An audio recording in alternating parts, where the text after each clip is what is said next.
Welcome in, everybody. Steve Buzzard, director of Buzzardball. We've got a professional video that we are putting together for you. Why?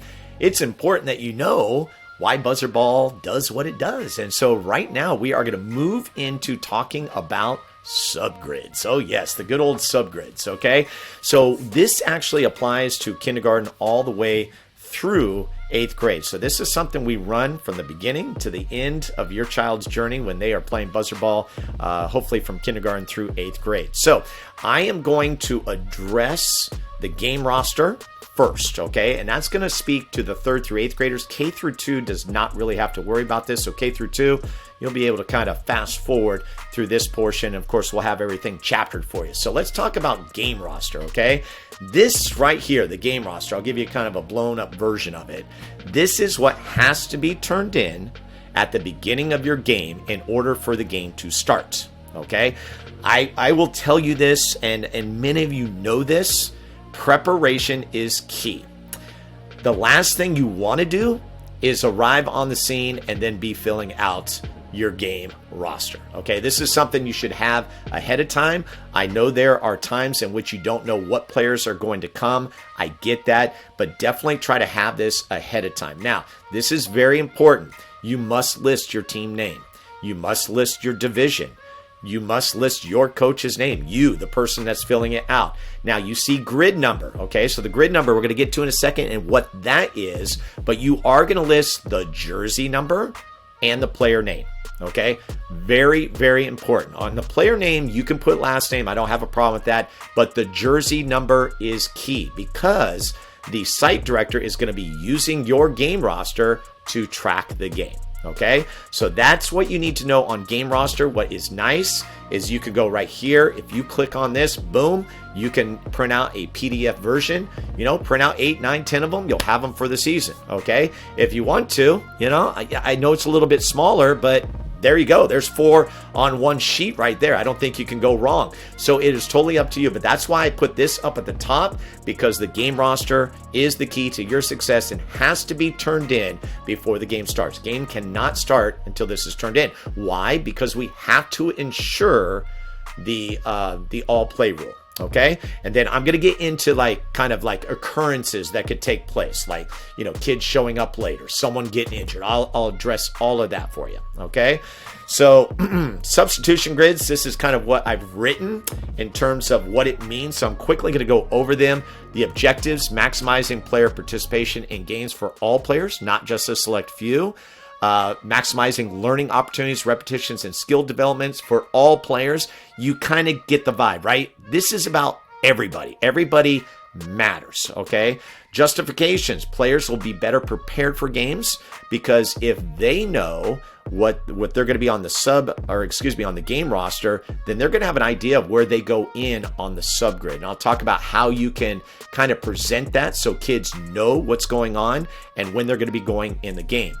I also say here, coaches will be better prepared, and you can see all the bullet points there. It's really going to help with the preparation for the game. Now, creating a player substitution chart, you're going to locate player rotation schedule that corresponds with the number of players that will attend the game. Okay, so if you have 10, which is the easy number, we'll actually talk about having 10 because 10 is unique than the other numbers that you see, 7, 8, 9, 11, 12, 13, right? Because it's an even 5-5 split.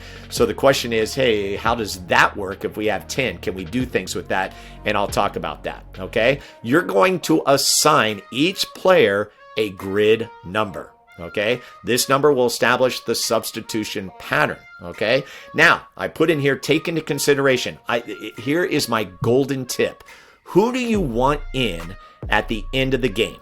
Okay, that's where you go to the end of the game, and that's where I would start as a coach and how I would number my kids. Okay, now there might be instances where you can take one of those spots and you can rotate it between players so everybody has an opportunity to maybe finish the game, but that is a good way to start. So I put down here players you would like to start the game, but I think more importantly who you want to finish the game, player combinations you would like to see on the floor at the same time, and the ones you wouldn't like to see on the floor. So what we're talking about there is you got to have a strategy, right? So think about this. Do you want to overload and have your best 5 players start the game and then have segments where maybe you have, either 6 through 10 or 6 through 9, whatever the number is, maybe they're not as strong. That could hurt you. Now, you may have ultimate peaks, but you're going to have ultimate valleys as well. It seems to be that the common thing to do is to be able to kind of balance things out. So, I'll mention this. Having a ball handler from 3rd grade through 8th grade is key. So if you have a ball handler in each segment, I wouldn't put them together. I would actually separate them. So I would actually have a catalyst for my first group and then my second group. Now, remember, if you're not a 10-player team, that's going to rotate. So that's why you got to pay attention to the numbers, okay? And then we get into things like absences and then what happens with injury. And let me get into that because it's very, very simple, okay? Player absences, good rule of thumb would be to send out a weekly email. You need to know who is going to be at the game, okay? So that's going to be very helpful. There's going to be surprises. You can't get away from them. But again, going back to preparation, knowing who's going to be there, and then you can build out what's going to happen on Sunday, okay? Scheduled absence. Absences adversely affect rotation. So if a player shows up late, that player is added. So let's just take an example. Let's say you have 8, you're doing an 8-man rotation. Kid shows up in the second quarter. Okay, well, you add him as player 9, and now you just go to a 9-player grid, and then you just carry on from there. Now, here's the thing. It's going to change up. That is something we can't get away from because we got to be able to stay within the all-play rule, and that's the only way we can do it. So just know that goes back to making sure you know who's going to be there on a weekly basis, okay? So, unscheduled absence I put here and for good reason because it happened to me a lot of times. So don't get frustrated if you have filled out a subgrid and a player doesn't show. It happens. Simply grab a blank subgrid and we'll have those on hand in the binders. You will then write the names of the players and the spots provided. And in this case, the game roster, you're just adding the player at the end. So really you're not having to do too much, but you're going to have to reshuffle the numbers on the game roster to fit the subgrid, okay? And I think I maybe complicated that a little too much. Like I said prior to that, you add them as number 9, you get a 9-player grid, and you just pick up right where you left off. Now, when the following things happen, injury, unsportsmanlike conduct, player fouls out of the game, okay? It is always the next player on the subgrid. Now, I just put here next player on your game roster on the bench. That's probably going to be the same number. So let's just say this. Let's say, for easy sake, numbers 1 through 5. 1 through 5 are in the game, and player 4 fouls out. Who's going into the game? Player 6. Okay? Player 6. Let's say you're in a segment and players 8, 9, 10, 11, 12. You got a 12-player team. And 8 goes out. Who's coming in? Player number 1. Okay, it's always the next person.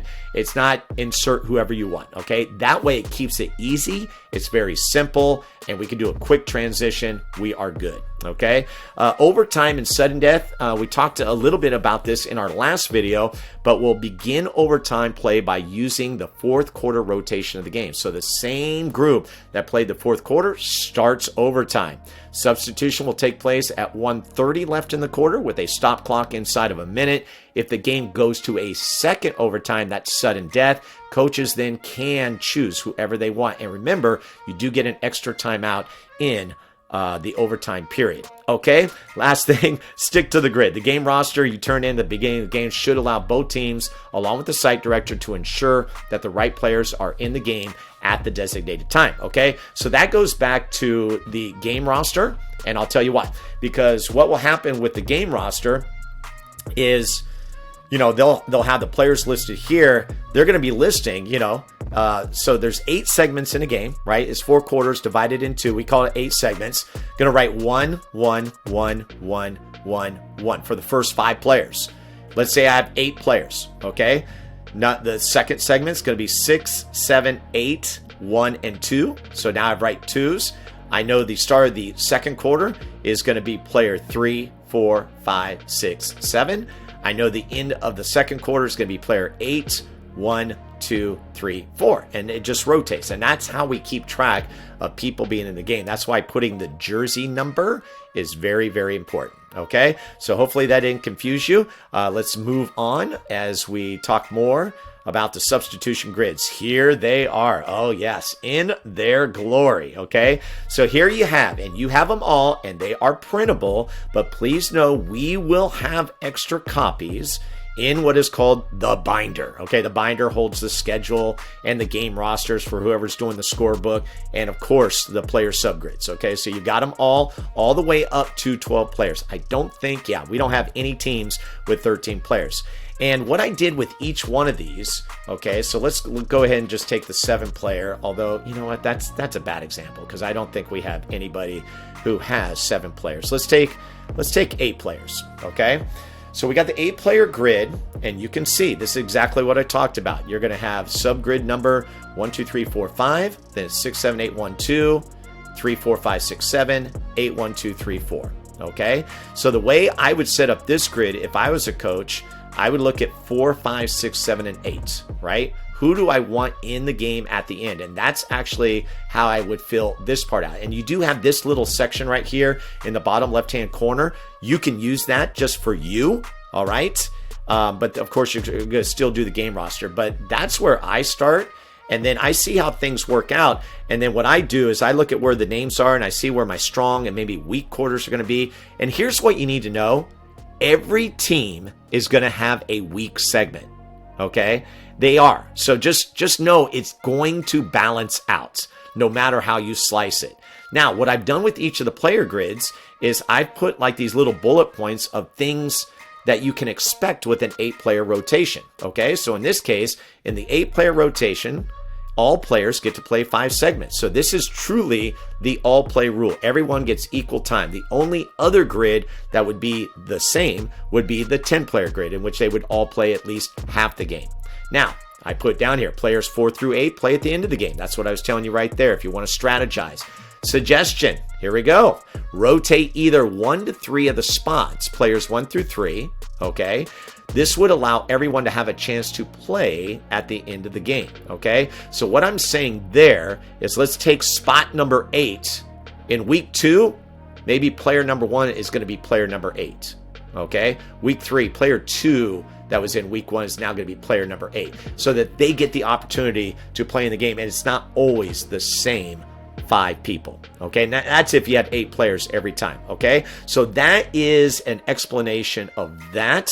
And now, so that holds true. I mean, you can go through. Let's go to the 9-player rotation, see how this is a little bit different, because I think it's worth explaining. Okay, so in this one, you can see that the players 1 through 4, they play 5 segments, but players 5 through 9 play 4 segments. Okay, now look at the end of the game. Remember at the end of the game with player 8, or with 8 players, it was 3, 4, 5, 6. Well, I'm sorry, it was 4, 5, 6, 7, 8. Those players, but here is player 9, 1, 2, 3, and 4. Now this is pretty cool because 1, 2, 3, and 4 in this case will also start the game. So they're kind of your bookends. Okay, so what do you do though? Are you going to stack this so that you have a good start or finish, or are you going to kind of divvy it up a little bit to see how things happen within the game? Okay, again, strategy. There is strategy to this. Okay, so right here, the suggestion is rotate players 1 through 4 so that everyone has a chance to play at the end of the game. Into the game, you don't have to rotate all 4 spots. Okay, so there you go. Okay, so that's player 9. And let's go ahead and move on. I'm going to skip 10 because that one is unique. Okay, so let's look at 11-player rotation. Some of you have 11 players, and this one's a little bit different, right? So obviously, the more players you have, the less time there's going to be. So players 1 through 7 now have 4 segments. 8 through 11 have 3. Again, suggestion, rotate the players that have 3 segments between your 4 through 7 so that, I mean, that's the course of 6 weeks, right? You want to rotate that and not put the same players in those spots. That's for 11 players. Now, you can only imagine if we go to 12 players, it's going to be less time, right? And so there you go. There's the breakdown. Players 1 through 4 are going to now be playing half the game. The others are going to be playing 3 of the 8 segments, okay? So let's go ahead and now move on to my favorite and always of great discussion, 10 players. And the rules have changed on this one, but I think we've got them nailed down now. Hey, this is Steve Buzzard interrupting this video. That's right. We were talking sub grids. I was telling you about 8 players, 9 players, and then we got to 10 players. And it was like, okay, what happened? Well, it turns out that I actually had the wrong rotation that was posted on the website. I have since updated that on buzzardballhoops.net, and I have made a decision in the process. Okay, for the 10-player rotation, you are seeing it right before your eyes. It's easy peasy. And guess what? There's nothing that you can do to really mess this up. 1 through 5, 6 through 10. That's it. And there is going to be no customization of the 10-player subgrid. The reason being is that there are teams with 8, 9, 11, 12. They've got to follow a subgrid. They don't have the opportunity to customize anything. So that will be the same case for the 10-player rotation. I guess, yeah, you could say it's a little vanilla, right? But you could also take this rotation and each week be able to rotate who plays in the start of the game and the end of the game. Also, I think this would create kind of a good chemistry with your team to figure out, you know, your first half and your second half players, you know, and again, tinker with it, have some fun with it. But again, 10-player rotation will be 1 through 5, 6 through 10, all the way out. No customization is allowed for the 10-player subgrid. Sorry for interrupting. Let's get back to our regular video. So that is the subgrid, okay? And so now turn our attention to K through 2, okay? So we'll do a new chapter on this one. K through 2, it's not much different, except for the first 3 weeks, you're playing with 4 players, okay?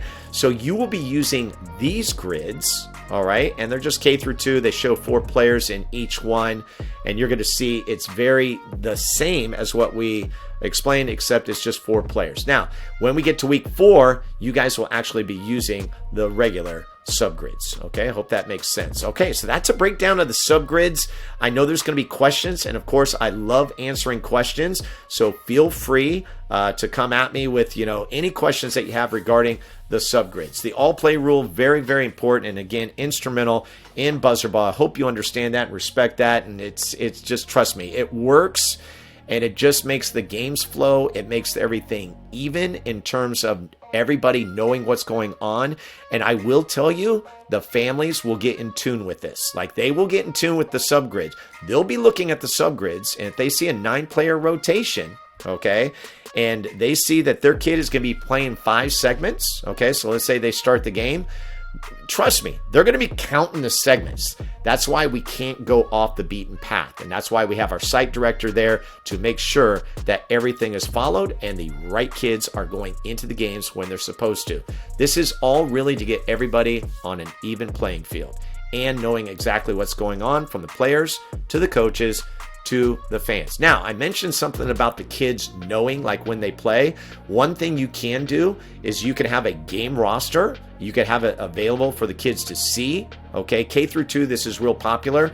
You can, so K through 2, you don't have to use the game roster if you don't want to. You can just use the subgrid, but it is good to display above your bench and then put the subgrid up.